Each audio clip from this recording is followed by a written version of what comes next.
Oh, good evening. Welcome to WooTube. And this camera is not where I want it to be, is it? Oh, what's going on? Oh no. Oh, okay. Something something terrible's happened. Uh, that is the wrong camera. Well, this is interesting. Let's just do that for now, and I'll work this out in a second. Um, how's everyone doing? Ah, classic start to the old WooTube stream there. Right. Still right. Can I? Good evening, Warlock. Lovely to see you in the chat. Can I work out how to get the camera, which I just spent ages like sorting out, back up and running? And the answer is I don't know. Was it on? Oh, look, that's the camera angle I want. But right there, I am quite aware I am very, very frozen in time. Exactly, tech difficulties.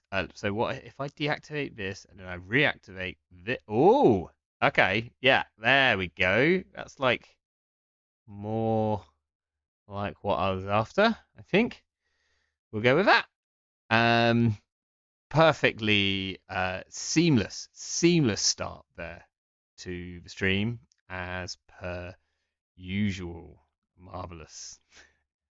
Hello everyone. Oh no, and now I've done something. Okay, right, great. I should probably just stop and start again. Really. Hello everyone. Let's uh, let's do a hard reset. Welcome to WooTube. We'll cut it in there like nothing ever happened. How's everyone doing today? I hope you're all well. I hope you're joining to find out exactly how to win this year at Worlds 2024, because I'm going to tell you all the secrets. You won't believe the last thing I'm going to tell you. Um, can I make it any more clickbaity? I don't think so. It's about as clickbaity as I can make it. First of all, though, massive shout out to um, my good friends in the Birmingham Meta. I was up in Birmingham from Bristol, which is for those outside the UK, it's about like an hour and a half train ride away. For a work thing, I was running a wine tasting up there, um, and so about 3 or 4 weeks ago, I happened to message Harmony B, who runs a lot of events up that way, just to say like when is the like Birmingham Meta meetup, because I'm going to be up in a few weeks. If it happens to coincide with the days that I'm planning to be up there, then I could bring some decks. Maybe I could come along. It'd be nice to play some people in a town that's not my hometown. Um, and Harmony B said, well, we meet up on a Monday. And I was like, oh, well, that doesn't really work. I'm coming up on a Thursday, but that's all good. To which Harmony B said, well, how about, like, I could meet up anyway and I could put a message out, see if anyone else wants to come out. We could throw a little impromptu like sesh somewhere if enough people were interested. And I was like, well, that sounds cool, even if it's just like me and you and a couple of others, uh, like um, playing some games in a different town. Sounds like a load of fun. And being as my work is paying for the travel, it's like a massive bonus really for something which otherwise could have been like quite dull. Um, Not that dull. Wine tasting's never that dull. And so Harmony, we put a message out, and there ended up being about 14 people. It was amazing. It was great. I only actually got time to play about 2 games before I had to run for the bus. Ah, hello, Jai. Greetings from Seattle, of course. I hope things are good over there. How was your flight? I trust it went smoothly. And I also assume that as you boarded the flight, they welcomed you as is correct, which would be good evening, Mr. Jai, Player of the Year, People's Champion, etc. Um, so yeah, so I went and did my wine tasting, then like pegged it across Birmingham. Turns out Birmingham is a nightmare to get across as it is. To Chance Encounters. Played some really fun games. I got to play against Toby, who I'd not met in person, but really nice to play against him. I got to play the most furious rematch against Lap. I knew I had like 20 minutes before I definitely had to leave to get the last train home. And Lap was playing Ag Infusion. I was playing Arasana. Lap has beaten me in every competitive game of Ag Infusion versus Arasana that we've played. And I scraped like we had to play it. I was playing it like ridiculous speed because I knew that otherwise we weren't going to finish the game. Like I was very on a time warning because if I miss the last train home, there's not one after that. And managed to like squeak out a like pretty credit perfect, very close to card perfect deep dive for the win, which was like epic. And then I ran across town, literally running because my alarm had gone off about 5-10 minutes before I left, telling me that I had to leave right now. So I was running across Birmingham, trying to work out the way to go as well. I don't really know my way around Birmingham, and it's not that easy to find your way around. Uh, and I made it to the train station 2 minutes later than my train was meant to leave. Um, Luckily, for those of you who don't know how bad trains are in the UK, my train was 6 minutes late. So I scraped it purely by like the luck of my train being late. Um, but yes, very fun evening anyway. So big shout out to Birmingham Meta. Good evening, XGG. Nice to see you in the chat tonight. Uh, and I should mention one of the people um, in who was at the meetup was King Solomon. And I'm going to bring it up on screen. An event that they are running coming up. This is in Saturday, the 14th of December. They are running a Netrunner LARP, which hopefully you know what a LARP is, and I don't have to explain it because I don't want to get it wrong. But essentially, like uh uh how do you explain it? Like live action reproduction of a thing. Um, but yeah, it kind of means you'll uh get to be a member of a faction or a runner and for the day. This looks like a lot of fun. This is up in Birmingham and happening in about 2 months' time. So there's like plenty of time, and there's still tickets left for this. But yeah, that looks like it's going to be a ton of fun if you are around the Birmingham area or want to travel that way in December. Um, Live action role play is exactly the. I was trying to recreate that and was clearly getting it wrong. Train being late is clearly a feature. Yeah, absolutely. It's not a bug. It's a feature. Um, and yeah, this does sound hype, Jai. Absolutely. I am unfortunately not available on this date, but if I was, and if maybe if it was a bit closer and I could like get there and get back in time. LARP is like a murdery mystery party, is how I explain it to them. That's actually pretty good. Yeah. Yeah. So like it's got the like, you do a little bit of role play, you're expected, but it's kind of led, like, so you don't have to come up with everything on your own. You'll be led in a certain direction, and you just take on a a character for the day. So that sounds really fun. So what I thought would be interesting to do today, because there'll be lots of people who are going to Worlds next week, I assume. I think most people in the chat are. I know Jai is, XCG is. Warlock, I don't think is, but correct me if I'm wrong. I could be wrong. And I thought it would be kind of useful to maybe just go over the corp archetypes which you are likely to face. I chose to do corp because I think it's a bit easier to separate them and to also consider like your game plan against them. Whereas the runner archetypes, how you play against different runner archetypes, I think varies much more depending on what kind of corp you're playing, for instance. So I kind of put together a little list of different core archetypes to go through, and so that when you're sitting down across from your opponent and you go, this is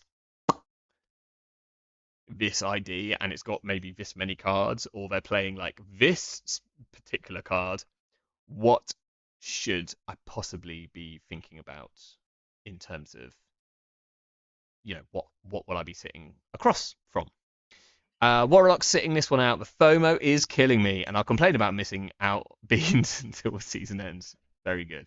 I'm sure you can scoop up a bunch more beans at UK Nats. I was informed today that I think UK Nats ticket sales have like basically just hit 100. So it's 100 tickets sold about a month out. Yeah, a month out. So it's like looking like it's gonna probably sell out, because I think it's 140 is the like absolute max. But yeah, like 75% sold.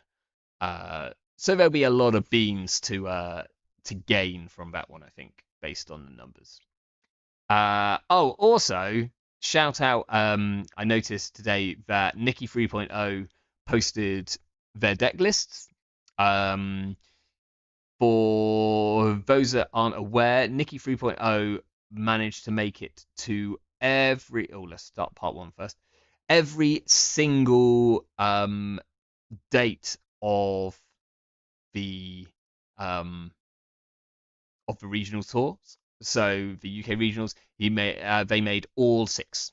The only person to make all six. There was a few people who made five, but Nikki was the only person to make all six, which is a really impressive feat considering like the UK is not huge, but traveling, like getting all the way up to Scotland, for instance, is tricky from here.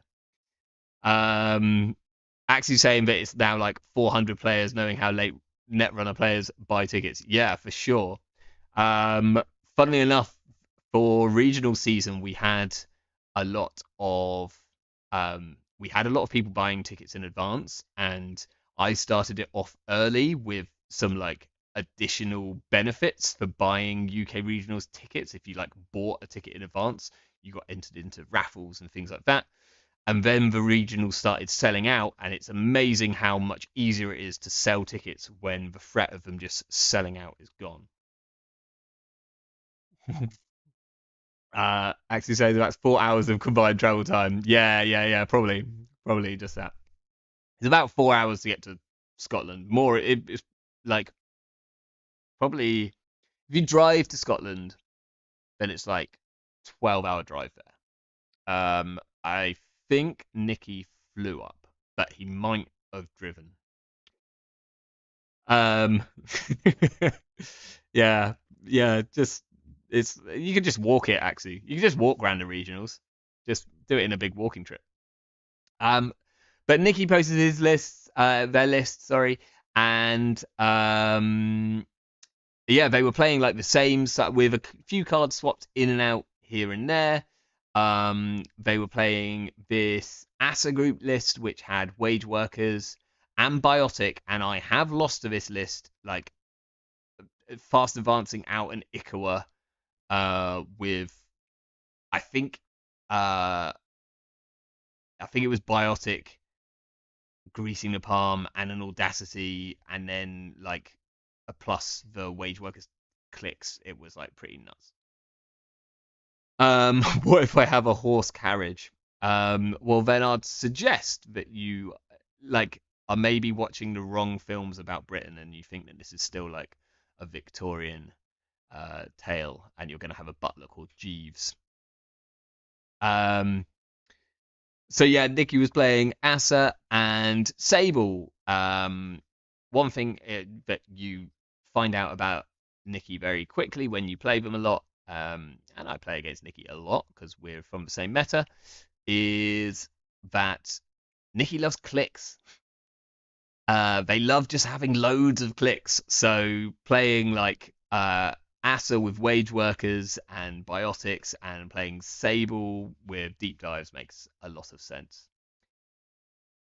Um, I'll do the maths for your four horses, light wagon, no wares in a second. Actually, we can work it out. So, um, we and talking about Asa, there's like a nice little deviance. We can start at the top of my list. So I've got my little list here. Uh, we'll go down it in kind of alphabetical order in corpse. So we can start with some. Um, we'll start with all the HB corps because that's what I've done first. So in alphabetical order, the first thing that we might play if we're sitting against HB is we might be playing against Asa. And there's a couple of things which I'm expecting to play if it's Asa. If they are called Axu, or maybe not again, and not again's decided to go full meme, then yeah, seven segment display Asa maybe, but I think unlikely. So more likely, you're going to be playing against what I would call a Jai based Asa list. So that would be something along these lines here. And by this, I mean an agenda suite of two Ikawa, Off-Worlds, Vitruvius, Luminal, and then Hollow Men and the powers that be being the like big influence spends. The rest of it, so Jai was playing a cohort in this particular version. I think there's Mavirus in this version. But the main thing here is that this is Asa that's like scoring out using the Hollow Man to either fast advance or never advance, and the powers that be to recur stuff, pushing you forward very, very fast, and also kind of making up for the often the money lost from Hollow Man, because you can powers that be, say, a Rashida back onto a Tranquility Grid at the end of your turn, getting money back, like boosting more. Yeah, actually, I did see that someone in UK Slack was asking about seven segment display and wondering why it was a good deck. And I think Bowsley very kindly explained to them that it was just the Finnish premier shit poster, sticking stuff up. Oh, that is true, Jai. So talking about regionals, I mean, tomorrow evening, if you are in the San Francisco region or local area, then they're running a special CO, purely for the fact that Jai and Wenjong are going to be around, so you can go and like sneakily see what Jai and Wenjong are taking to Worlds, and then tech against it heavily, because I'm sure they'll be playing exactly the same decks with with no tech taken in or put out. So this is the first thing which I'd expect to see if I was sitting against Asa. And the main thing that would give this away to me that I was playing against this kind of Asa would be if I saw like Hollow Man. Doesn't totally mean it, but or Powers at Me is like the main thing. Evening Supernaut, very good to see you in the chat. The second type of deck that I'd also be considering would be something closer to Soccer's Skunk Void delivery system. Um, so this, um, so this instead of kind of using spending its influence on Hollow Man to get the sort of speed of scoring, this is making a bit more of a protected remote server, something similar to PD, um, and using the like Anoetic Void and Managarm Skunkworks to protect that. It can get these cards into the remote incredibly quickly, worryingly quickly, especially with the help of things like Tattoo Bowler, because you get your Asa group install on the runner's turn if they run through it. And I think this is still very relevant. It doesn't obviously this is like before new cards came out, and if you could find a way to get Powers that Be in here as well, then you probably would. Um, but there's also a very good chance that you're sitting across from something like this. There's a slight chance that someone is memey enough to take something similar to what I played at Summer Showdown. And this would be very easy to spot. If you see that you're sitting and playing against an Asa, or probably any other PD for that matter, and you see an ontological dependence, your main thing just has to be careful to not let them score out of salvo testing. If there's like two cards in the server and it could be a salvo testing and a Hollow Man and they have enough credits and you're not like threatening them with credits, don't let them score out of salvo testing and then you'll be fine. So I think that's like the three things which I'd be most.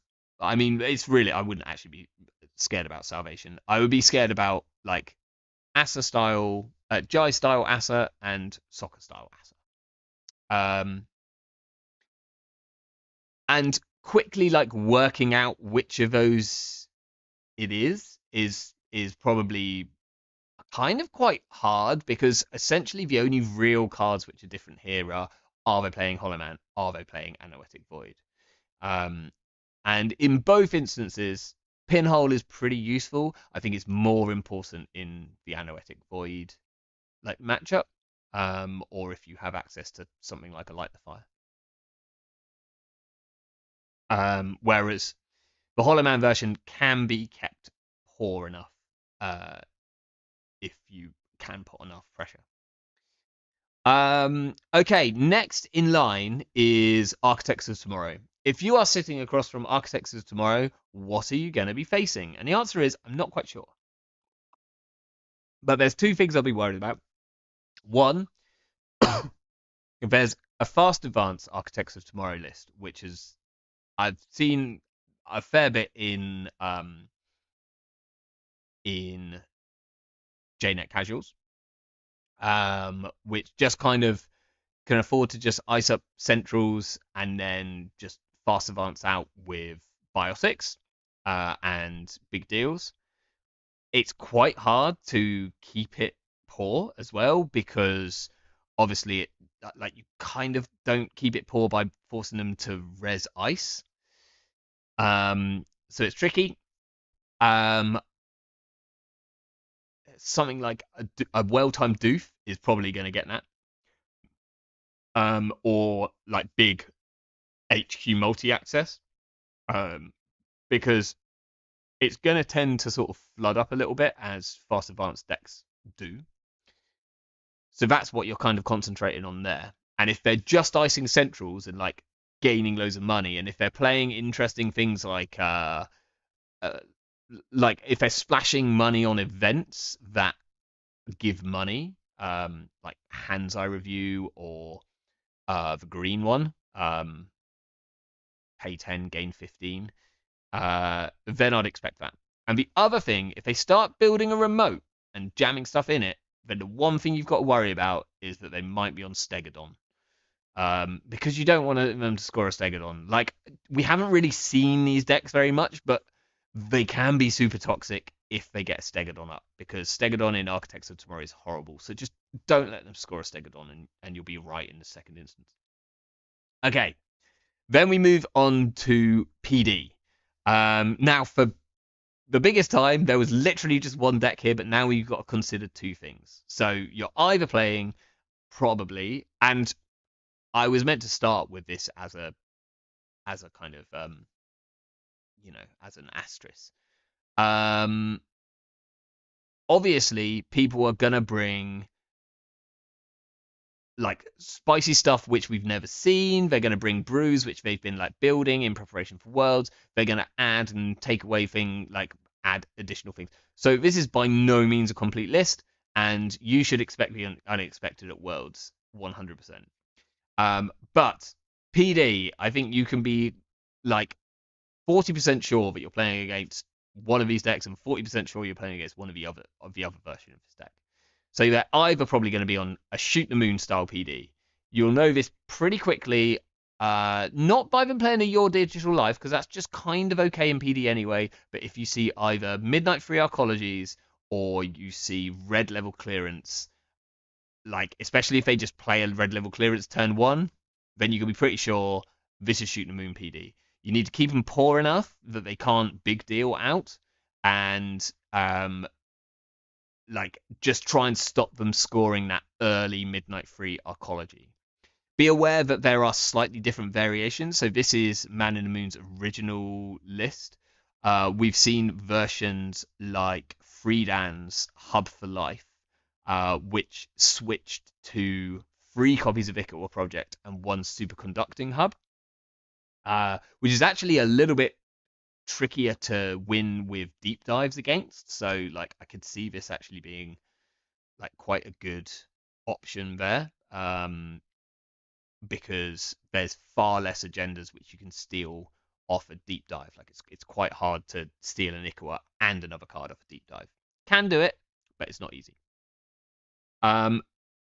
Or you might be playing against the PD deck, and this is a great example of it. This is what Rotom Appliance won Northern Regionals with.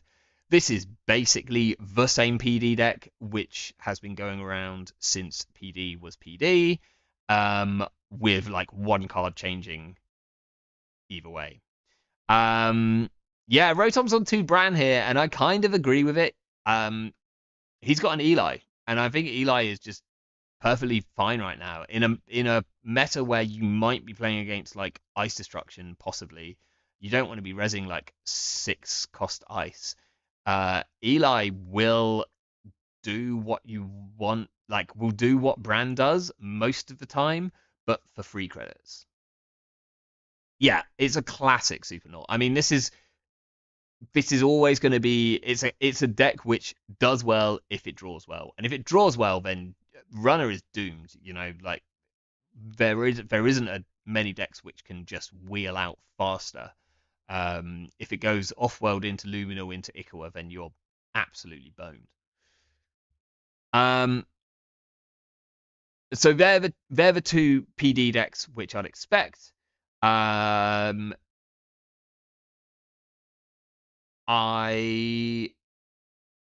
is a fun one because like there's a lot of other things which you can use the recursion for, but I would expect the majority to be one of those 2 styles of deck.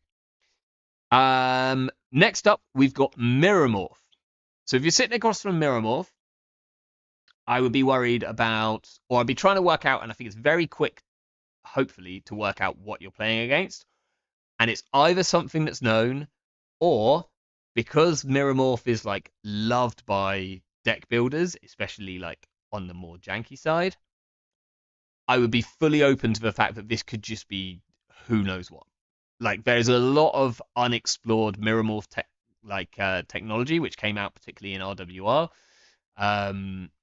and it's like a brilliant deck to just like Swiss cheese with, because you're like, well, I didn't see that coming. But the three things that I'd be wary of would be something like Prison Morph. So this is the deck that Alpi bought to fly to EMEA, which just goes like very, very horizontal. It plays MCAs. It just ices centrals and puts down a front company, and then the centrals are guarded by ice that is Byroid. And when you're about to run into it, then the Corp will res a Trieste model Byroids and stop you breaking that ice, so you have to click through that ice. And if they've got a Warden Fatima down, then you have to click through the Warden Fatima again, and then you don't have any clicks to go and actually deal with the front company and the board and things like that. And if this gets set up, it's like really, really poisonous. It kind of gets rolled on by ice destruction decks, which are pretty, like, they're certainly competitive at the moment. So we'll have to see. But if they're mirror morph and they're going wide, then I'd be expecting something like this. So be ready for a Trieste model Byroids res at like any moment. They might be doing just good old MCA austerity policy spam. This is a deck that Strong Goose took to Scottish regionals, for instance. Like, I mean, this is a bit of a pile, to be quite honest, in terms of the cards that are in here. But the idea here was you stick MCA in a remote and you click it each turn, and you can protect it with things like Managarm and Warroid Tracker, and then you can score out, because MCA with Mirror Morph, you get there very, very quickly. Supernaut, if you force me to play Worlds tomorrow, I'll take BD just because it's going to work. Yeah, I mean, it is always going to work. There's no run of it just completely runs it over. It can be tricky against it. And then the other thing which I'd be thinking about in terms of Mirror Morph is the fact that Mirror Morph can do some really funky fast advanced plays with Holoman. And I realized I hadn't ever published my Mirror Morph deck, but something along the lines of like Holoman, like you can go greasing the Holoman, install an agenda, advance the agenda, click the Holoman, for instance. Um, which, yeah, you could do that in Asa, but you can do some like pretty. It's quite easy to fast advance out for free using Holoman um and Asa and like a red level clearance or a subliminal messaging, and it's very possible to fast advance out 5/3s as well. So I'd just be like thinking, if they're on Holoman, they can do some like very quick fast advance stuff. Let's say you're sitting across from sports. Definitely going to be some sports. There's always some sports. People love sports. It goes fast. You might be facing something along the lines of Mooncore Sports. So this is Paolu's deck. A version of this which is kind of on a few different nasty things. So one, it has some ways of giving you core damage, like the Hendrix and the Nightmare Archives if you want to eat them, and the Jaguarundi.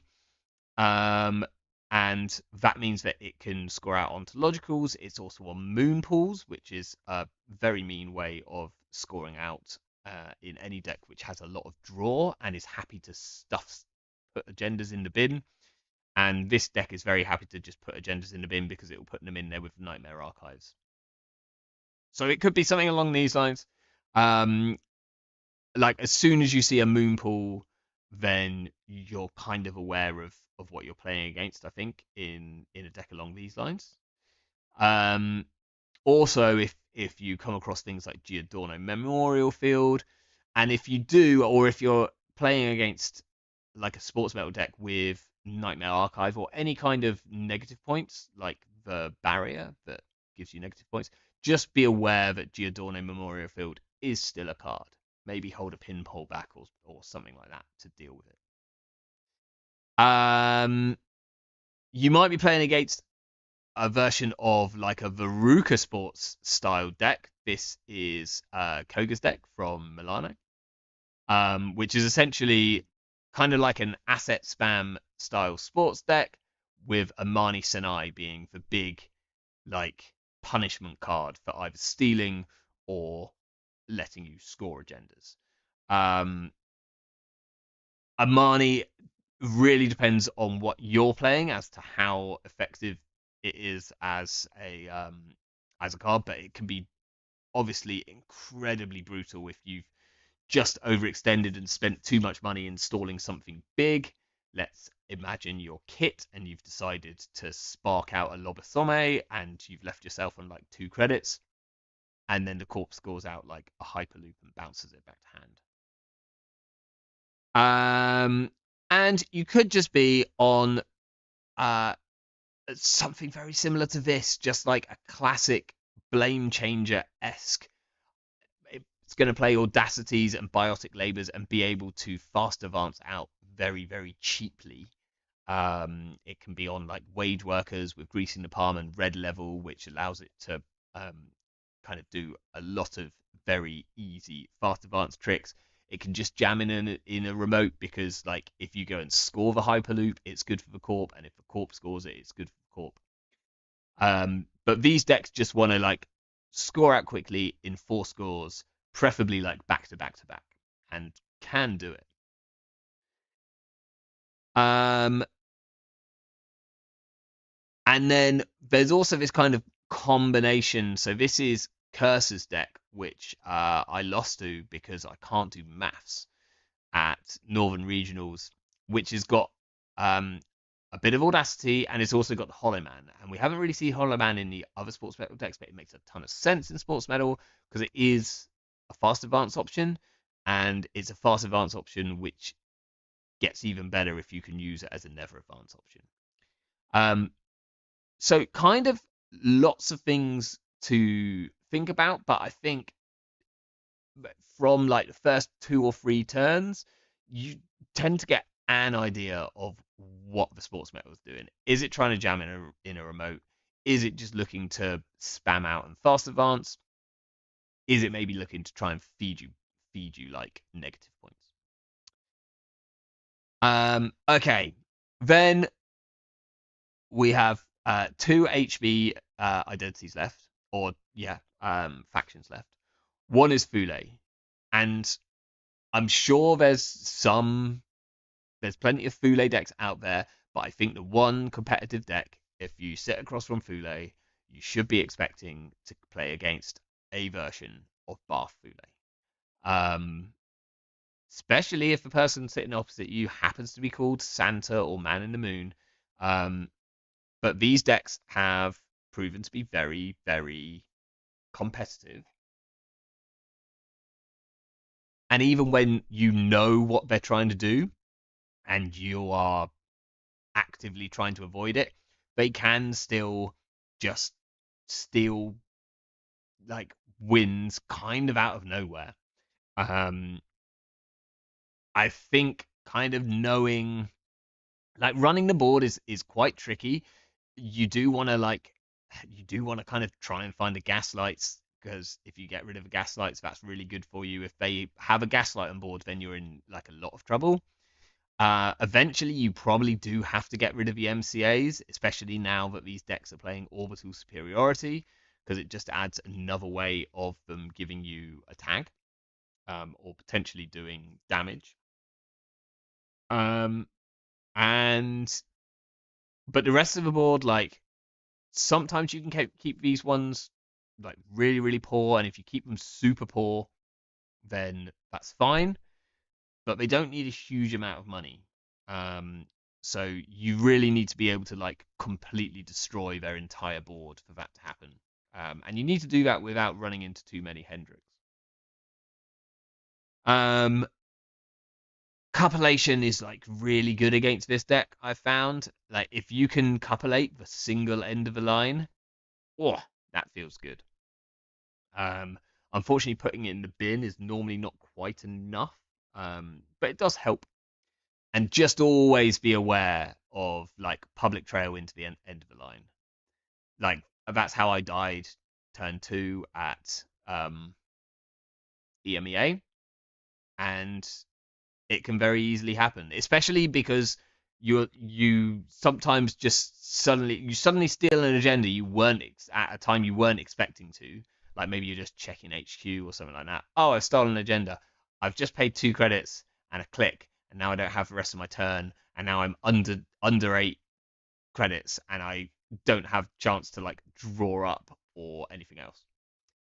Um, so yeah, it can like sneak wins out of you just out of nowhere, which is very mean. And then finally is Thunderbolt. If you're sat across from Thunderbolt, then I don't know. Go and look at some of Ace Empress's decks. They are the world's best Thunderbolt player. Um, I would just be aware or ready for 3 cards in particular. One is don't forget that Ganked exists. It's particularly mean in Thunderbolt because of the ice that it's playing. Remember that Bloop exists. It's very cheap to res. So if there's any harmonics on board, just be ready to deal with a 6 strength Bloop at any point. And don't forget that Stegodon exists. It's kind of similar to the AOT. Like, don't let them score a Stegodon. It will make your life hell. But you can normally avoid that. Not the world's only Thunderbolt player, but definitely the most dedicated. Okay, so that's HB. That's like everything I think that is known that you should expect to come up against. Obviously, there's going to be some wild stuff. I still think the card which will show up at some point in some busted deck is this card, Active Policing. I haven't quite seen it yet. I've tried building around it. Haven't quite found the perfect like brew for it. But easy now. But I would be unsurprised if like some deck that's playing Active Policing didn't do quite well at Worlds. I'm not saying it's going to win it, but I think there's got to be a build out there that abuses this in a way. So I've got like a secret bit of money on this card doing very well at Worlds. Okay, next up we have MBN. MBN was the most interesting one to kind of look at. Supernaut saying Active Policing is cringe in Armani sports. I can imagine it. I can imagine that because if you bounce back the breaker that they need, for instance, to get into the remote with Armani, and then you Active Police, and they have 1 less click to like install it, and or maybe even 2 less clicks to install it, and run the remote and deal with the Armani, it can roll out very quickly. It's like finding it's managing to get it to line up though, because you have to force the trash somehow, is what I found. It's like slightly trickier than you want it to be. So the first ID by means of the alphabet is Acme. Claudio saying, I believe Active Policing in MB Index. Yeah. I mean, Active Policing, I think, in MB Index alone is pretty good, especially if you have, like, tagging ice or anything. Like if you put down an agenda on a Amaze Amusements and you install the Amaze Amusements, for instance, with the Active Policing or something like that, like, there's no way that they don't end up tagged. So there's definitely some like real brutal things there. And yeah, with false lead, you can basically skip an entire go, which is incredibly powerful. You just need the right thing to set up for it. So, talking about yellow decks, if you're sitting across from Acme, I have no idea. I don't know what you're playing against. I think your only thing is just to make sure you don't get blown out by a Hydra or a Jaguandi or an F2P. somehow. Like I don't know I I don't know what else people are doing in Acme nowadays. So I couldn't imagine it. I think there's other. I don't see any reason for it right now. Next up, and far more worrying for some people, is Asmari. And I think the first thought, if you're sitting across from Asmari, should be, is this, or this probably is, like an EA Asmari kill deck. So we've seen these decks kind of progress. This was the original deck which EA Sports took to EMEA. It's, if you're not familiar, it's a kill deck that plays 3 copies of Punitive Counter-Strike, and it also plays Re-Education. And it's just looking to either score out a Re-Education in a remote on either a Jupstag grid, or newer versions have now also included a Neurospike as well. So it's trying to do that very, very fast. Essentially wants to set up a kill combo by about turn 4, and it will either kill you doing the Re-Education combo, or if you go too low on credits trying to get in to deal with a Re-Education combo, it's going to punitive counter-strike you. And if you accidentally steal points when you shouldn't be from centrals, especially if you happen to steal 6 points, then it's going to punitive you as well. So this deck has progressed, and we saw the original one with sender messages. Then it actually moved on to playing Degree Mill, which seems unintuitive with punitive counter-strike because you can choose not to steal it, but it meant that it was much less likely for the deck to just lose on turn 1 or 2. And we've even seen even more modern ones which are using their influence in other ways. This version from Online Showdown was Not Yetis, which had 2 copies of Rotor Turret as the sentry. And there's sort of a main change here has been like the movement of the ice. So the original ice suite, it was playing Piranhas and Unsmiling Serevna, which worked nicely together. Then kind of Messner Chesvo came in instead of the Piranhas because people were managing to just draw up enough that you could just still run through the Piranhas. It wasn't hard then to run. We saw some F2Ps as a different option for the sentry because especially if they have a tag, this becomes quite tricky to deal with. And then Not Yesy believing that Roto Turret is the best way to deal with the kit matchup. Because if this is on the inside, then kit's never getting in unless they have both of their breakers down. So your main thing, if you think you're playing against a sort of EA Asmari kill deck, and you can normally tell like they play an early sudden commandment, and the hairs on the back of your neck go up, or they are just building like 2 ice remote, no ice on centrals, and starting to jam stuff in it. You just need to be able to contest that remote. Like, make sure you are ready to contest that remote by about turn 4. Or you need to keep them below like 12 credits, which can be hard because it says Mari. It really depends on how much you are reliant on things like playing an event each turn, for instance. But just be aware of these. These decks go very, very fast. They're very much a glass cannon. If it goes to the long game, it's not going to win unless the runner really like balls up. But it is a dangerous deck, and it does go very, very fast.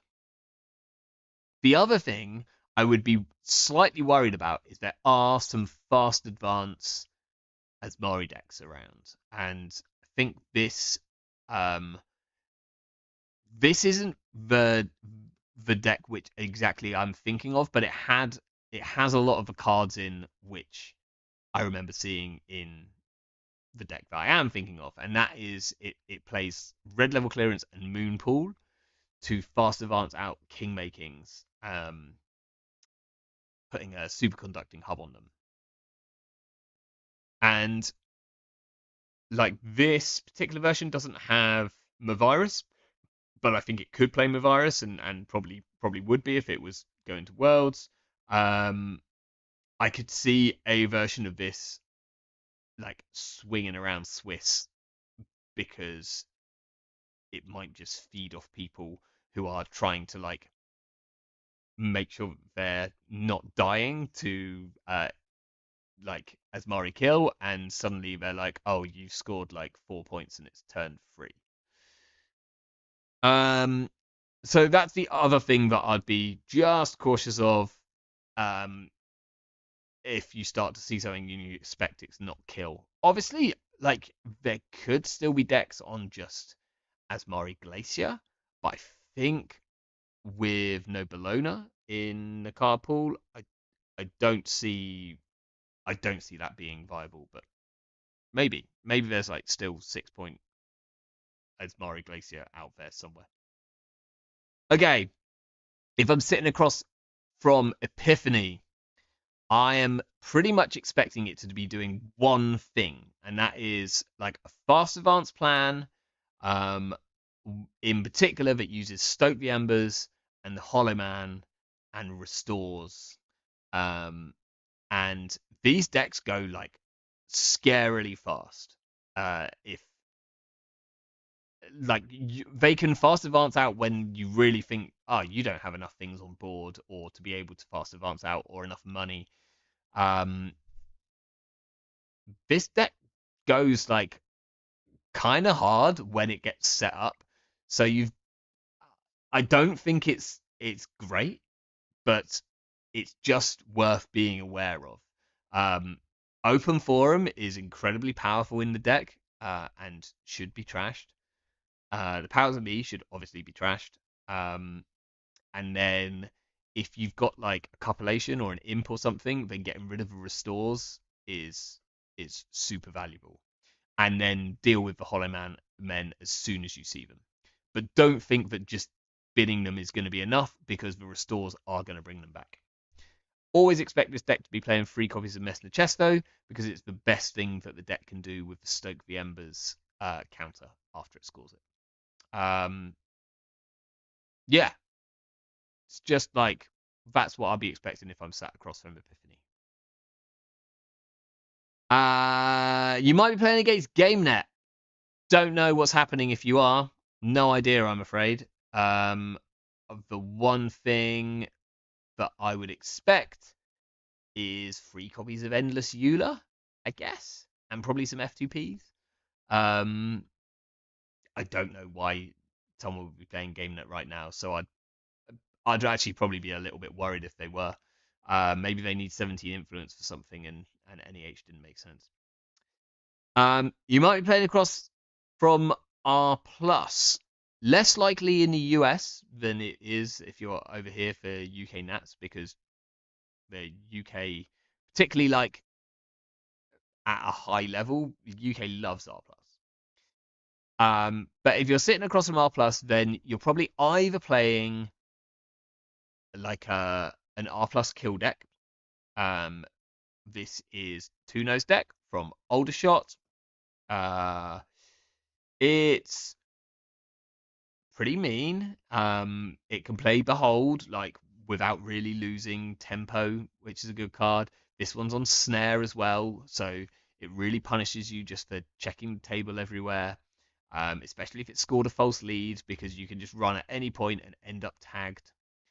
Anvil Game Net. Oh, that's disgusting and probably so correct. Yeah, expect anvils if they're playing Game Net. So it's very possibly something along these lines. And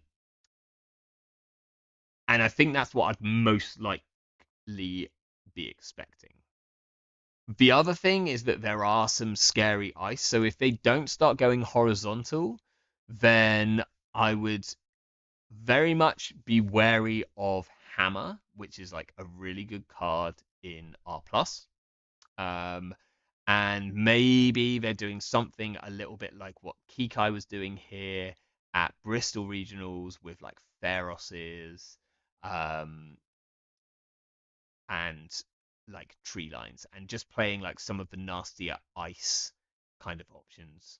Um, Also, like, just in case it's a deck which goes round worlds, don't let them score out a Better Citizens program. Um, like, I don't know how they do this. Maybe, yeah, I think you would do this in R plus. Um, this is probably like the only version of kind of like a pigeon fighter deck which you might see, as in they're playing like 3 copies of Better Citizen program and 3 copies of Seamless, and then like I don't know, degree mills and something else. Um, but yeah, it's it's a horrible game if you ever let an R plus score out a Better Citizen program. If you're sitting across from NEH, I would be expecting to that they're trying to kill me. I don't. I think that the NEH kill decks are very competitive. I'd be very worried about them. Um, they're kind of based on the original idea here. This is Rongidoge, um, which is essentially the deck that uh, ended up doing really well at Worlds last year. Obviously, Bologna has gone from here, so things have moved on a bit. This is Augustus Caesar's version from South. This is Aldershot Regionals as well. Um, I would be expecting Reaper functions in any of my near Earth hub decks. So you've always got to kind of be careful of like Reaper. You can sometimes just accidentally die to double Reaper function because you like ended up with 3 cards in hand. So it's kind of something to be aware of. Um, and I don't have. It wasn't published, so I haven't got the list here. Um, but there is also um, Encoder's deck from Summer Showdown, which had no ice. It had 3 copies of Reaper function, um, and it was playing a really mean agenda suite where it was actually trying to score out the agendas. It had like Fly on the Walls, Orbital Superiorities, 3 copies of the Hollow Man, and so it could give you tags like on on the turn because it scored out. Good evening, TMKF Netrunner, which is secretly not Yeti. Not very secretly. But yeah, if I'm sitting in that across from NEH, then I'm going to be wary that it's trying to kill me. Kind of want to try and find the Reaper functions.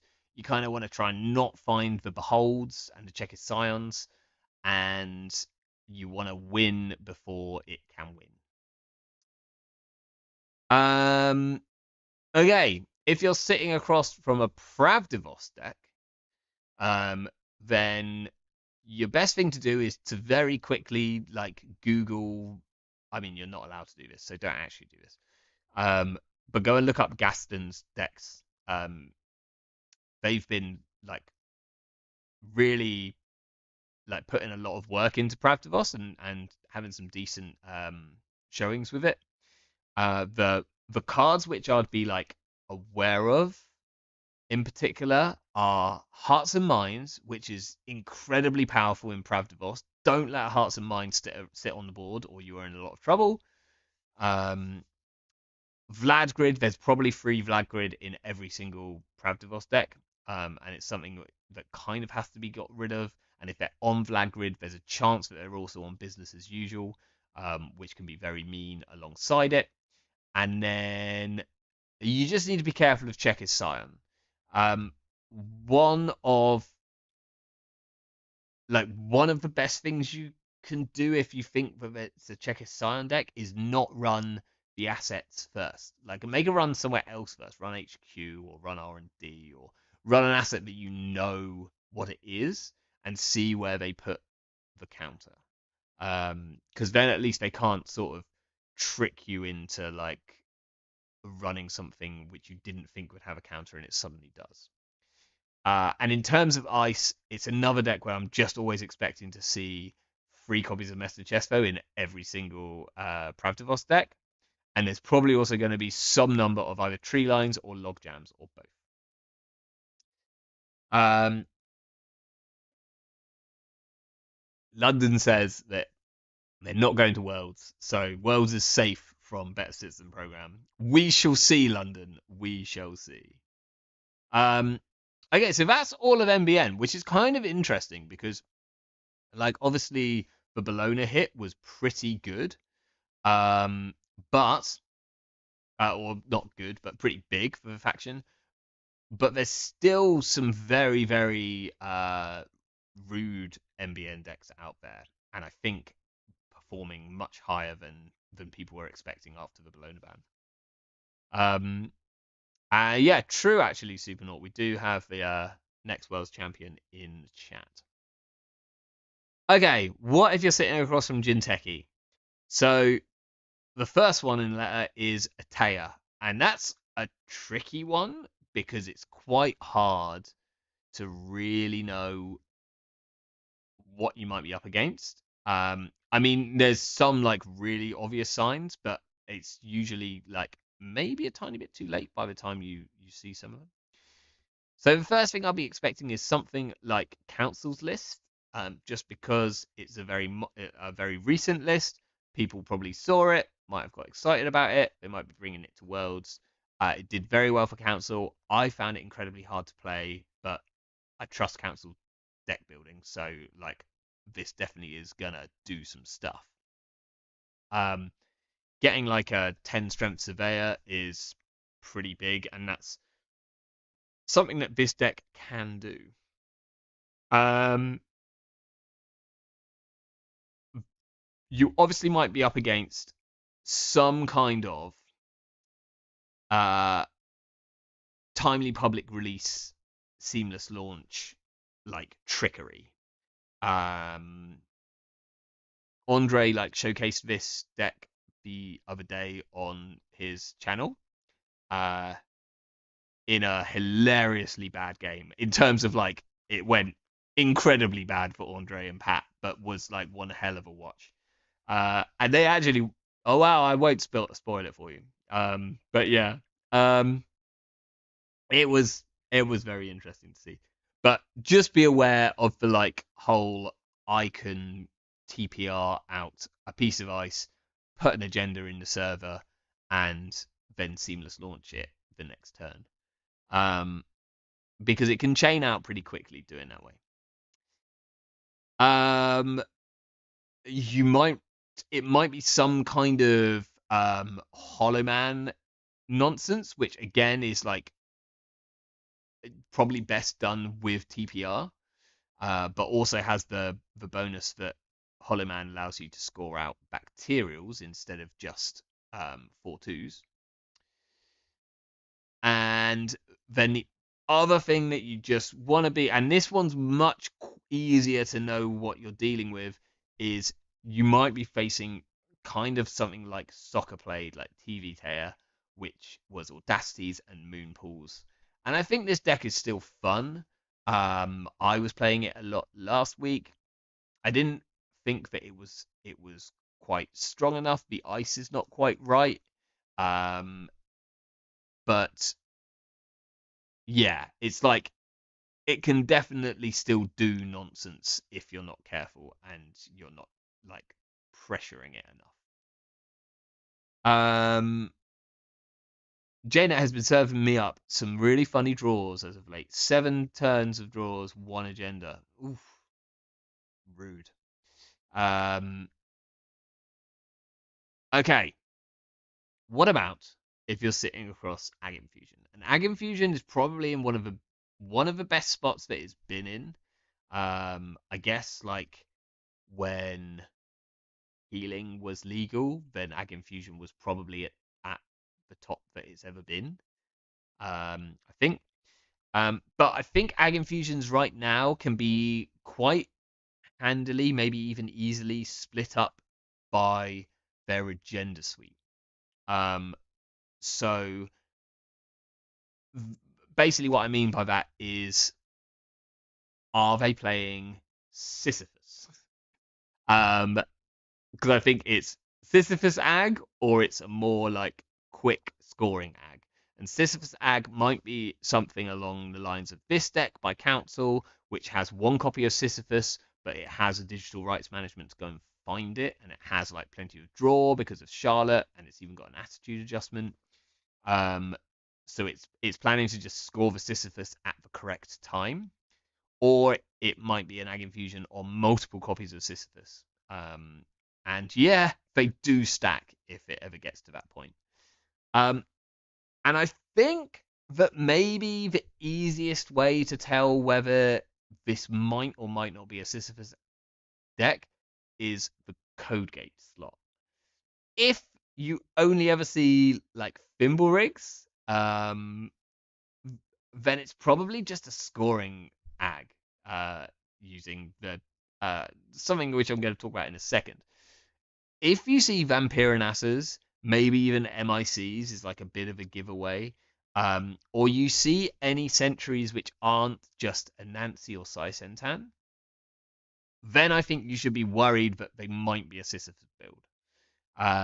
Especially if they seem to be spending influence on code gates and sentries, right? Um, and that just means that you need to make sure that they don't score a Sisyphus because it will make your life hell. So be ready to like challenge a remote. Uh, if you think they might be on like DRM and a single Sisyphus, then like just running HQ every now and then is like worth doing, as long as it's not bankrupting you to do so. Um, and if you see sender messages, no, actually, no, that's incorrect. Ignore that, because most of the others play like one sender message, so that doesn't make sense. But yeah, so either they're like Sisyphus and they're trying to like maybe drag out the game a bit, but make their ice really, really rude, or it's going to be closer to a soccer style scoring ag. And here the agenda suite is like free bacterials and pretty much any Jinteki, certainly any Jinteki scoring and probably killing um, agenda suite should be on free bacterials. It's a bonkers card. Um, and then Nisei's off-world send a message, something like this. You might find like a kind of meld of the two where this off-world is replaced with a single Sisyphus, but then they'll also have to adjust the ice to make that worth it. But a lot of the rest of these builds are going to be very similar because like playing free Lacosta, free Charlotte just makes sense. Spin Doctors, Rashidas, they're all good. Hedge funds, hands eyes, subliminals in most of them as well, because subliminal works with a lot of the other cards which you've got going on, and most of them are going to be on Void. Maybe Biovolt, possibly Adrian, but I think like Void still seems to be the correct slot a lot of the time. Biovolt might make a bit more of a showing just because deep dive's quite good at the moment, and it's a bit more protective against deep dives.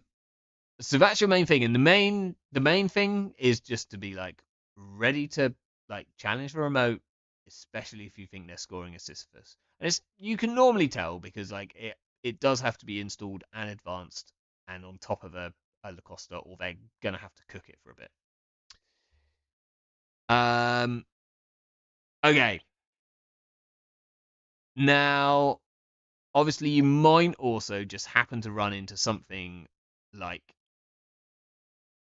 a cheeky little punitive counterstrike Ag Infusion.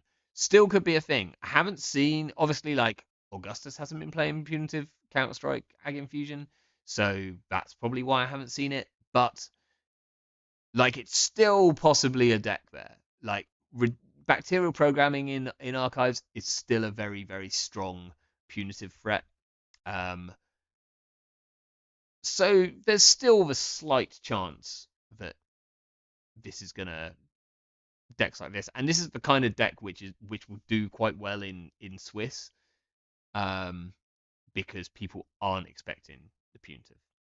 Obviously, it wouldn't be this exact build. This is before Charlotte came out, and whether like Charlotte and Lacosta make sense in a deck like this, I don't know. But I'm sure I still do. Right. Next up, if you are sitting across from Hyobu, then get them to send me their deck list because I just want to know what they're playing, and why they brought it to Worlds. And then we move on to an ID which would be in this a similar category to Hyobu, but has massively like burst itself out of the joke decks, mainly due to the work of Wenjong. So Isawak, I think, is now potentially competitive deck, and it's kind of cooled off a little bit. Like obviously, Wenjong originally like took this to American Cons, went 8-0, came fourth, but this was like maybe when people weren't quite respecting Isawak, and has kind of honed this list over time. So this was his original list with punitive Counter-Strike, also doing the sort of I can stick a bacterial programming in archives and I can just start scoring out behind a data loop, maybe on a Daniela, like quite rude. And then he moved on to this version, which took the punitives out and just looked at like a quicker scoring plan. But in general, it seems like Isawak, what you're expecting, or the decks which are doing well, are the ones which are just playing 3-pointers and trying to win off scoring 2 agendas. And they can do it. If you are not able to contest the remote and it can like wheel out second agenda into the remote, then you might just lose like a good few turns quicker than you assumed. So it's just worth being aware of it. Like someone's gonna bring a cool Isawak deck to Worlds. I am mostly sure of it. It might not be Wenjong themselves, but we'll find out. If you're sitting across from PE, you've probably got the biggest or the trickiest like personal. How is personal evo? There we go. You've probably got the hardest job, like certainly in the first few turns, of working out what the hell they're doing, because there's quite a lot of PE decks right around at the moment. There's quite a lot of them are quite viable, and so quickly working out exactly what you're up against is like gonna be the biggest skill. And not just letting them like roll out a huge board state on you and suddenly kill you out of nowhere. So let's have a look at some of these lists. It might be a prana condenser list. For instance, this is shoe flowers, which protects the pranas using things like hostile architectures and Angeliques, and then can just like score out off the board with a prana that's protected behind ice. And if you steal the agendas, then the prana starts to grow. And if they score the agendas, then the prana starts to grow. And eventually it gets to a point where you have to go and trash the prana, or you're just going to lose next turn. It might be a version a bit more like Louder. This is Paolu's deck, and this protects the prana with Waroid trackers, and so can make it like really, really hard to actually just go and trash this prana. But in general, all the prana decks are just looking to build up a big prana and then either massively tax you out when you have to go and trash it, so that they can then score out, or you're going to lose to a prana. Prana is the majority of the money in all of these decks. If you can shut down the prana, then not only do they kind of lose their win con? They also lose a lot of their econ. Um, don't underestimate how good this card is. Uh, it's it's nonsense powerful if you let it roll. Um, you might be against something a bit more just like uh asset PE. This is another list by Council. You notice Council features a lot in the Jinteki list. Um, this one's just looking to set up a really disgusting board state with a couple of Reaper functions, or like a Reaper function and a Sting, and maybe a Blood in the Water that it can score in one turn, um, and do enough damage to take you out. Often after you've run and taken damage which you weren't expecting. Um, the false leads in these decks are really, really scary. And especially along with Bring Them Home, can set up some like really quite mean turns where you can be like totally winning. You're on 6 points. The Corp doesn't really have much of a board state going on, and then they play a Bring Them Home after like installing 3 cards because one of them was a Wage Workers, and then the next turn you run somewhere, they pop a false lead and you take 2 damage, and then you die next turn. Quite rude, really quite rude. And the gatekeepers in this particular one being like uh, a very relevant face check, which just protect the remote on the turn it wants to win. If the PE starts building a bit more of a remote, and in particular, something that would give this away to me is if they're on things like Botu and probably a Nancy, because NEPE is going to need like a remote to jam their econ in, if they're going to be able to afford to res these ice, and also going to need a reason to be playing ice this big. Then I'm going to start to be considering and worrying about things like see how they run end of the line combo, and possibly also Fuji into Neurospike combo. And this deck by Trat has both of those in it. Only one Neurospike, but it can definitely do both of these things. Um, so it's just really worth being aware of that. Obviously, if you have the ability to be protected by 6 cards, so if you're playing like Lat, or you've got Anicam, or Stone Chip Chart Rooms, then you're generally safe to a lot of these combos, or you can just try and hold Steel Skins in hand if you're Anarch. Um, but these decks can sometimes get going a little bit quicker than you're expecting, and all of a sudden, they can pull a like 6 damage combo out of nowhere. So if they start building a remote, just be ready to be able to challenge that remote is the main thing. Rather than kind of trying to, because you probably don't want to score too many agendas early off HQ and R&D, or you'll leave yourself unable to get a remote. And then you might also be playing against like a mitosis PE. This is Bridgman's version that he said he was very close to bringing to EMEA, which includes like a spicy Checkers Scion and an end of the line, which also works nicely with the 3 copies of Snare. And it's just gonna mitosis out. I think this particular version, Bridgman said that the main play was you mitosis and you then advance one of the cards one more time. And if it's a Cerebral Overwriter, they run it, they take 3 core damage. The game is pretty much yours at that point because Blood and Waters become very easy to fast advance, and uh, if they just can't really run any more advanced cards because they're probably going to die.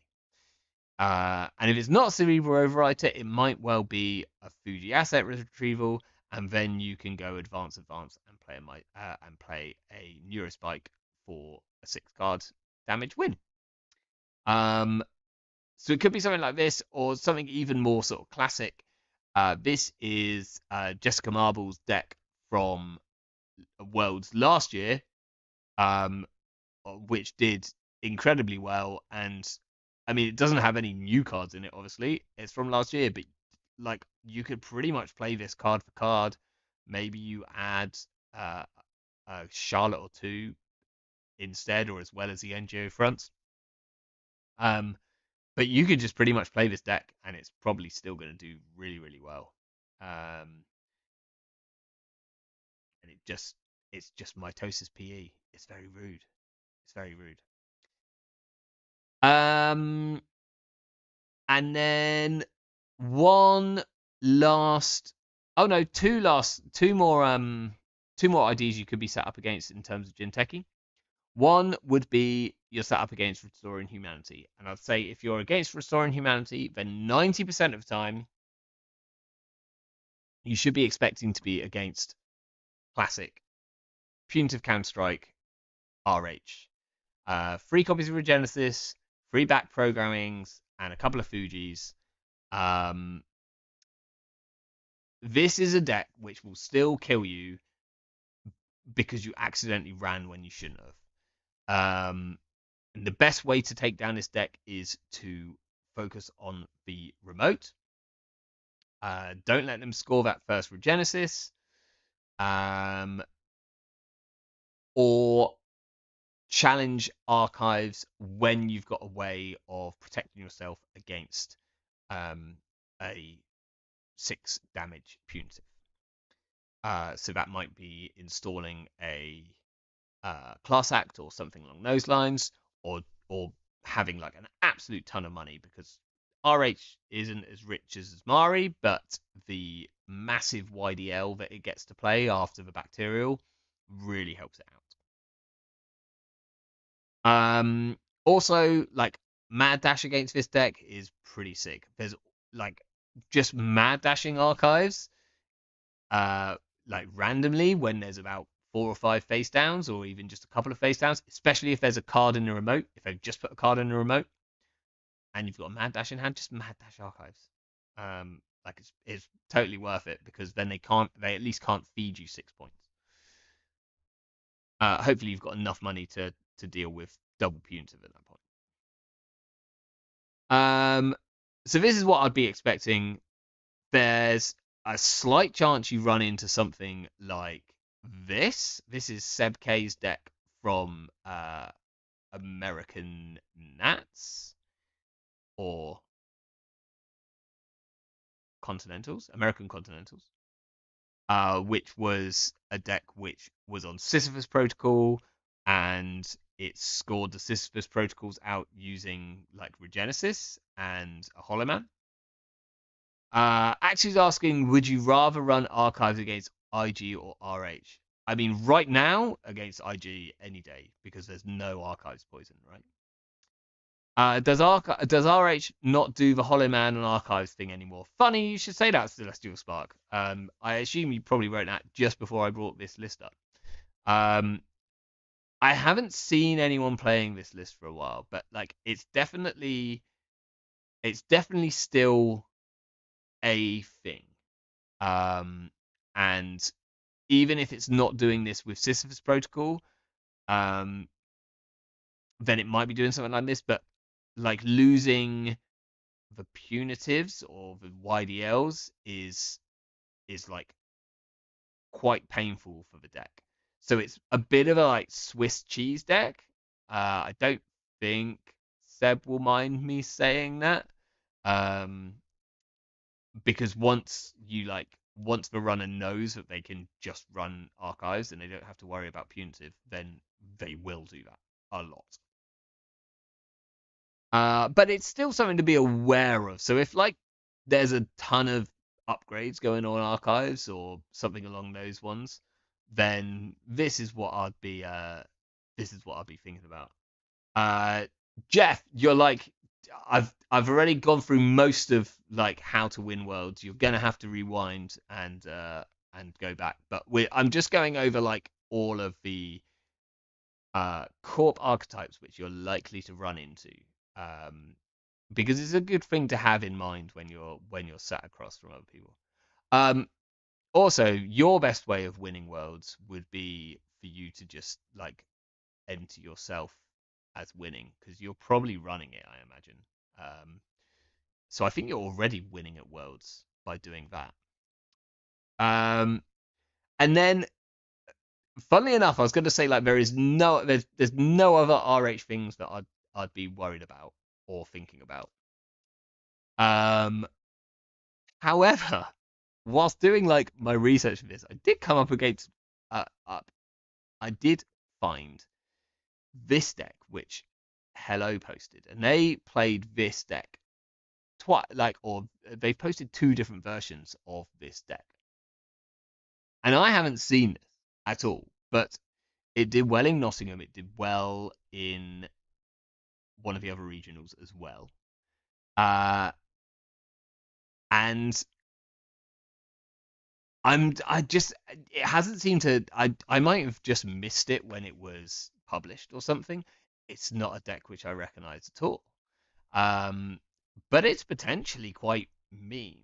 I'm not 100% sure why it's in. Oh no, I do know why it's in Restoring Humanity. So this is like in Restoring Humanity, and it's using Front Company as its way, like as its reason for being in RH, because Front Company makes it kind of annoying and kind of hard to run archives, because it's if it's not protected, then they're going to take 2 damage, and if they go and run it and trash it, then they're going to take 2 damage off hostile architecture. Because this whole deck is like trying to set up a kind of board state which is going to grind you down with hostile architecture if you don't get rid of them.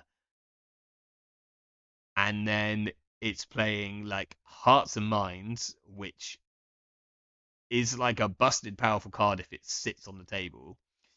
Um, to potentially do some like quite mean things, like just scoring a Ronin kind of out of nowhere, or scoring these 5/3s off the table. Um, there's some uh Jeff, hell, Bar is going over Metrodol's scared.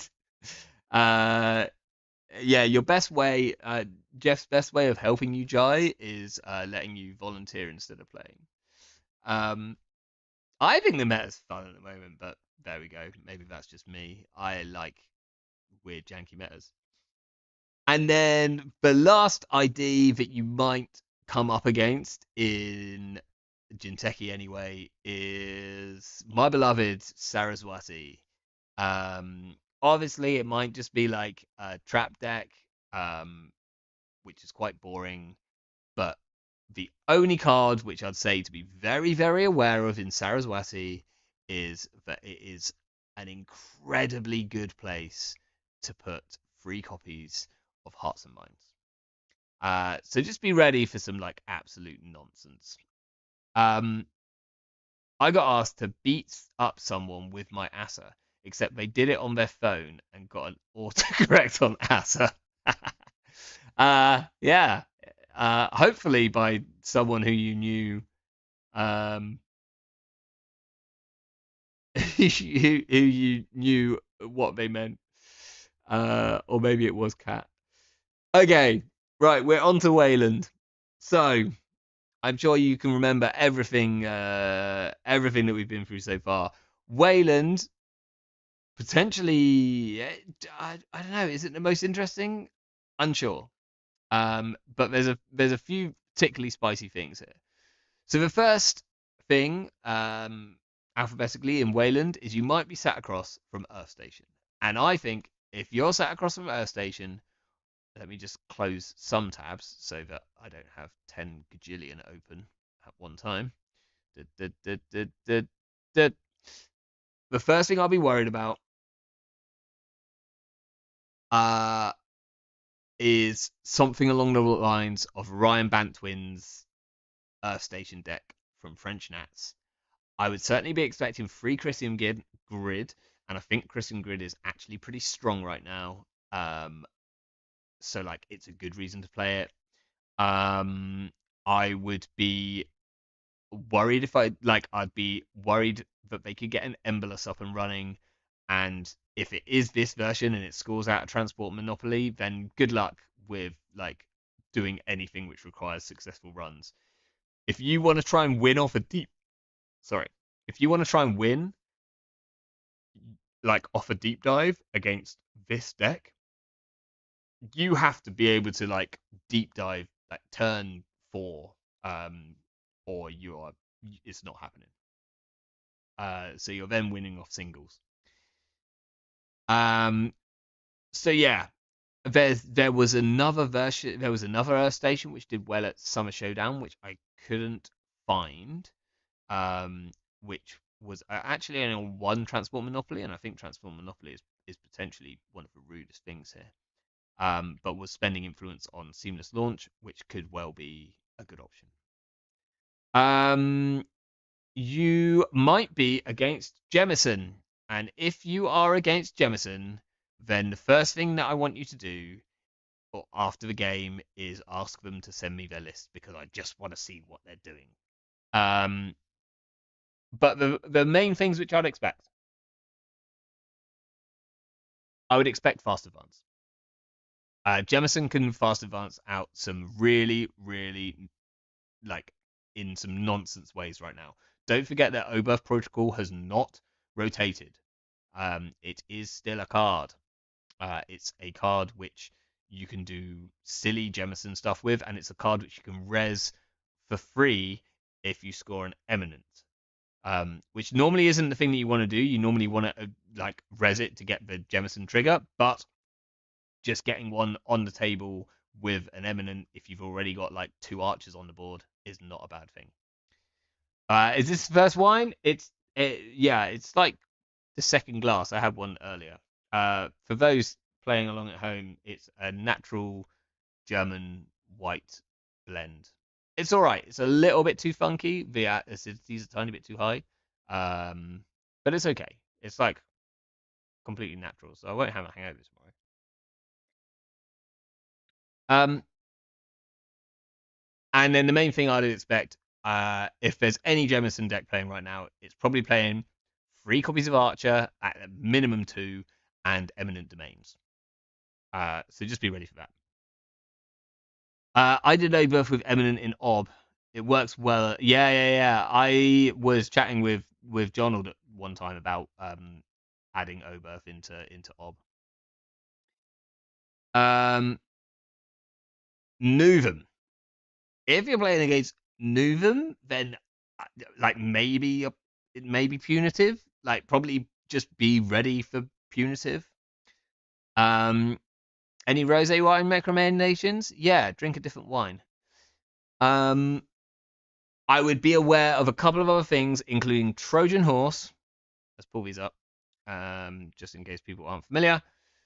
Trojan Horse will catch you out. This is something which really cares about money, and if they could just be on like a rig shootery build playing Trojan Horse, um, they might be combining that with Econ Warfare, um, which is like a really big swing in Nuvem. Economic Warfare, there we go. Because that's like a 6 credit swing in Nuvem, pretty mean. And then the other thing which I would just be considering is whether they're on public trail into end of the line, because that's definitely a possibility for that kind of a deck. Nuven should really have been a 45 max deck size. Yeah, the 50 card min has really hurt Nuven, I think. Like I guess it must be a balancing thing unless there was like some lore that I missed about it. Um, but it feels. I mean, it'd be interesting to try it as a 45 card max deck and see what happened. Um, but yeah, it feels like the consistency isn't there um, with it. But we'll see. I know some people have been enjoying Newham, so there's bound to be at least one. It's like 250 people world. If you're against Ob, this is probably the second, well, maybe the hardest, maybe the second hardest thing, like in terms of if there's a corp which I sit across and I don't know, like I don't know how what it's going to be doing. It's either Ob or it's PE, right? Both of them is like like for the first three turns, you sometimes have no idea. Alice being 50 is also one of those questionable decisions. Yeah, uh, I I kind of think that Alice might have, if Alice was consistent, then she might have actually been a little bit toxic. But we'll see. Oh, the Laura's HQ is big tower. Well, maybe that's like big enough, hey? So I guess it has to be big. Wait a minute, I need to go back a little bit. This is gonna all fall down now. Oh no. Okay, so where do we get to? Ob. So, firstly, obviously, you might well be facing something along the lines of one of two knows many builds. This was its build from EMEA, which was the kind of slightly more asset-based version with Hearts and Minds, and Hollow Man. It can pull out powers at B off scoring at Azef protocol. It eminent domains out an archer very early, and then just forces you to run through that many times. Um, and this deck kind of evolved a little bit as time went on. I think actually the um, easiest version that I could find for showing like how it moved, although Donald was on Battle Spire here. What's going on there? Is Donald's deck from? Oh, this is the Cambridge CO. I was looking for his one from Bristol, so I got the wrong link here. But I think these Basalt Spires should 100% be SDSs. Maybe this is just the wrong one entirely. This is I loaded up the wrong one. But that's fine. Can I find the correct ob one? Probably not. Not in this time. But just be ready for them to score an eminent domain and an archer very quickly. And it's the reason why a lot of people's century breakers right now are like not just an echelon, for instance. Um, it could be like just a rush ob. Um, best versions of these are things like Beeblum's version here, um, which again, like Eminent is a great card for it. It plays Azief because it can score the Azief and then ob for something else. This particular version, Beeblum was on Arella, just again trying to go really fast into the remote. I don't think this particular build is good in the current meta, but it is still kind of fun to play, and I'm still sure that some people will be bringing some rushy style ob uh, along to Worlds. Um, and then if you sit across from your opponent and they've got a rather large stack of cards in front of them, then I think you need to be considering that they are probably on a Venti build, which is like Seb K. I think I've got Seb K's original version here. Um, so this is like Venti Ob. It's 74 cards. So they'll be on at least 69, I think, to 74. And it plans to put a ton of upgrades in a server, which become really hard to trash because they've got things like Warrior trackers and overseer matrices, And if you run it too much, then you lose meat damage to the Angeliques, and you maybe have to take tags to the force connections. Um, and it will just be building up this server every now and then, sticking an urban renewal in it just to kind of chip away at you, and then suddenly it's going to mutually assure destruction to trash everything in that server, give you a ton of tags, more than you can clear in the next turn, and then play a couple of end of the lines to finish you off the turn after. This was Seb's like original version. This is Warlock's version from Swiss Nats, which came first. Um, which switched the drafter for Tranquility Home Grid. Um, very, very mean, and has like quite a cursed agenda density. It's playing 10 agendas, they're all 5/3s, um, but in 74 cards. And if you think about the fact that like most like there's plenty of 49 card decks out there which are currently on 10 agendas, that's kind of disgusting. And if you don't have like a sneaky mad dash or a way of getting a free point, then actually scoring like stealing, you have to steal 9 points, and it's not that easy. Um, Especially when they keep shuffling them all back into R&D with things like drudge work. So it's very, very obvious very quickly that you're playing against a Venti deck. It will take your opponent way longer than you thought to shuffle the deck, apart from anything, and they'll be doing this. Um, I don't have the best advice for beating it. Just steal the agendas quickly. If you're on more, then you're probably fine. Like this deck dies quite quickly to like more Anarch, but I think more is a bit off the cards right now because people are on like quicker patchwork style builds. So maybe Ventiob sees a resurgence at the world.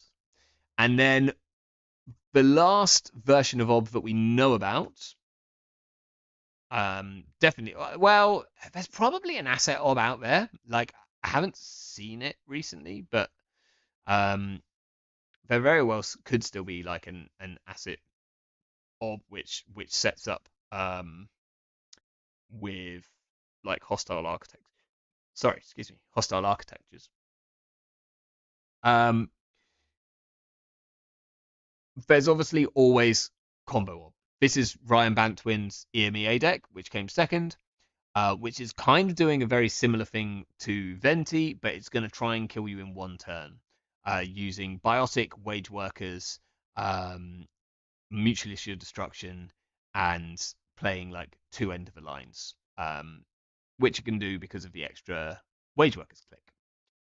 Um, this deck, the best way to fight against it is to not let them res too much ice until you're ready to kind of deal with the stuff. Um, it can really suffer to things like copulation and imp if you can just go and trash the combo pieces. If you're playing against this and you've got a copulation and you can copulate the biotic labor, most of them are just on one biotic labor. Um, so you can then just win. Like because they just don't have a way. I mean, so there is another way. Obviously, they can just get to the point where they can trash 8 things and give you enough tags that you can't clear them all. Um, but that's not the easiest thing for the deck to do, so you can kind of stop it that way. Um, but yeah, it's always something like this deck will catch some people out because you assume that you're playing against some kind of like rush deck, which maybe just hasn't found the right agenda to score. Um, and then all of a sudden they play a biotic and you're like, this is fine, I've got clot. And then they play a mutually assured destruction, then you go, this is less fine.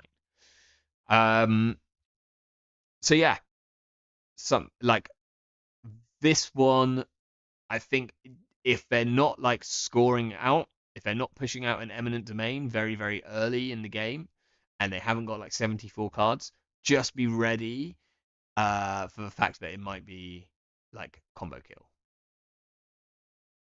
Um, you might be playing against SSO, and if you are playing against SSO, then I would assume that you are playing against this deck or a version of this deck.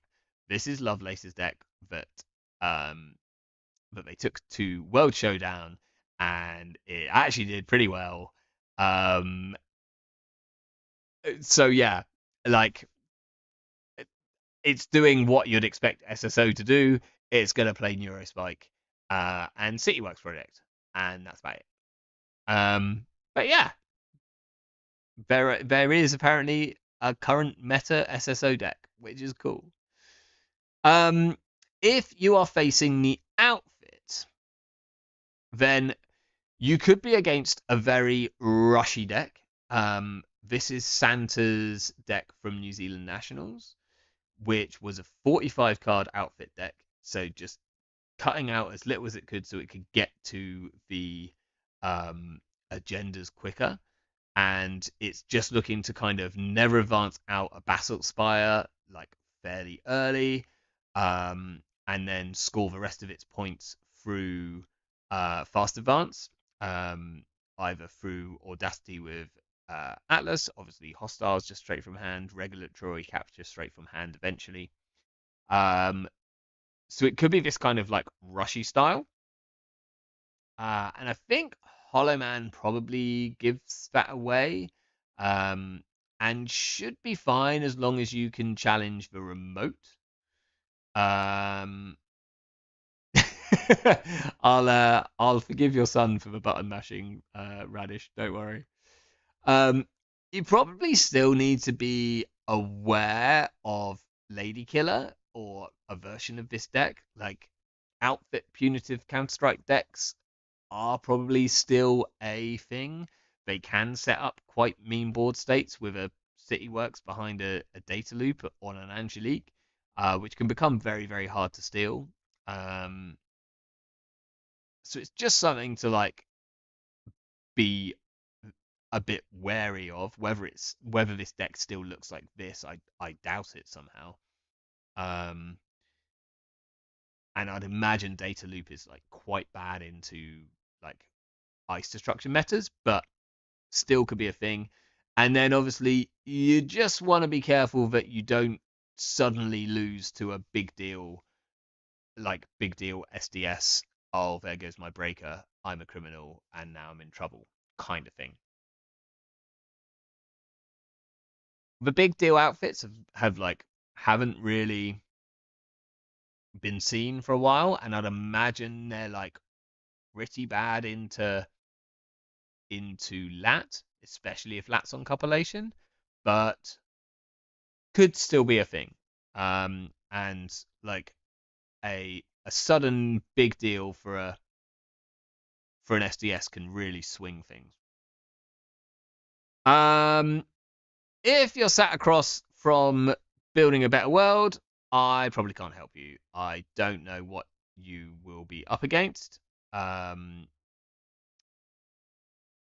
I would assume maybe punitive. Like they certainly seem to care about money, so like be aware of punitive. Probably keep an eye out for like Trojan horse. Make sure that you're not going too low after installing like your one-off breaker.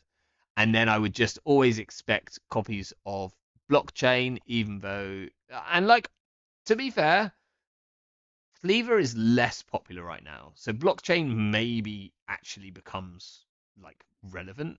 Um, like it's actually very taxing for things like Propeller and it's I think it's really horrible for the other uh for Pressure Spike to break. I think this is really really horrible.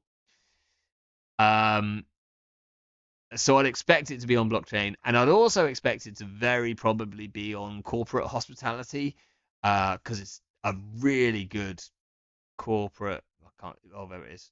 No, lost it. Corporate hospitality.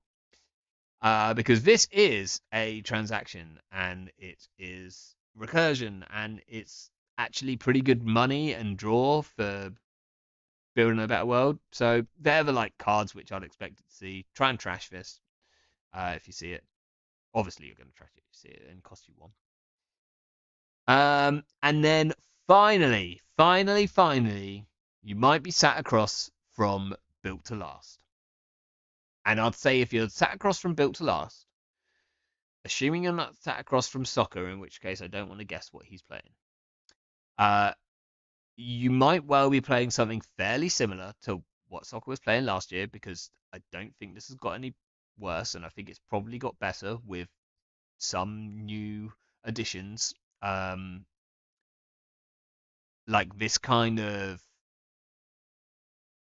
clearing house, like as a win con, um, but also able to potentially score out. Like it probably would play Basalt Spire instead of Send a Message, for instance, I guess. Um, Something like this is probably still fairly reliable, and like a 10 strength Theros is one of the ways to deal with ice destruction right now. Quite hard to trash a 10 strength Theros, and it's like still a hard piece of ice to deal with. Um, it might be something a little bit more like this, which I found by 0 Hour, which is kind of doing a slightly faster game plan along the same lines. It's probably not looking to score out these agendas at any point, uh, and I'm interested in why these are sender messages and not SDS. Um, that is very true, Jai. That had completely bypassed me. So let's get onto that in a second. But then it's got the like Charlotte, the speed and money of Charlotte to kind of get itself going. Um, and also the Hollow Man to um, really speed up the like advancement of these clearinghouses, and also potentially the ice. Um, because you can get some like you can get these tree lines and log jams like pretty big with a Hollow Man if you've got enough money. So you might well be looking against something like this. If they're on biovolts, then it's a little harder. If they're not on biovolts, then pinhole is probably like your friend. Oh, hello, hello. This is not a good camera stand. Look at that. That is. I might just have to put this down here. We're going for a low angle. Um, And then the other thing that you just kind of want to be aware of is built to blast style lists. So this is based off Andre's list that he published, but this is what Ashbo took to top of Swiss at Bristol Regionals. Charlotte Castledor again for sort of money and speed, and then at any point you just accidentally die because of public trail into end of the line. And public trail into end of the line is like it's gonna get some people. It will get some people. Now, I thought I'd covered all of the IDs, but I haven't, as Jai so confidently pointed out, and that's because it's not up here. But what if you're sat across from Ampere? Well, I don't know, and I don't think you will know. You might be against anything, just like absolutely anything. If I don't think Elgat Lander's playing, but if he is, then his Ampere deck is actually very, very mean. I would probably be wary of taking too many tags. Um, and that's it. That is how you will win at Worlds. You will win by not losing to any one of those court decks.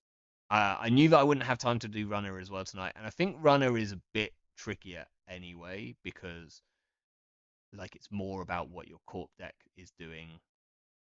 So there's not like I think the runner decks are a little bit less obvious as to exactly what kind of style they're playing. I think there's still like definite archetypes there, but maybe a little less obvious. Maybe that's just me thinking. Um, but hopefully that's helpful to at least one person. And if it's helpful to one person, then it was worth my time.